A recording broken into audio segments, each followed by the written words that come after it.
Hey guys, in this video I will show you how to install dotted font in Word. Alright, let's begin.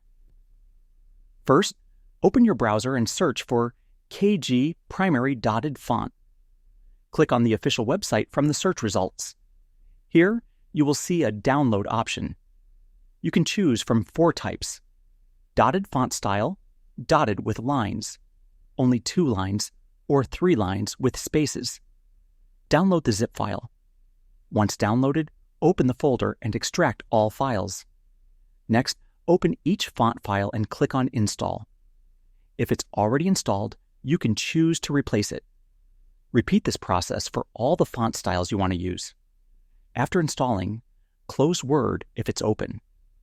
Reopen Word, and the dotted fonts will now appear in your font list. You can now type in dotted style with lines or spaces as per your choice. This process is simple and free. So that's basically how you can install dotted font in Word. And that's it for this video. If you find this helpful, consider subscribing and giving this a big thumbs up. Thanks.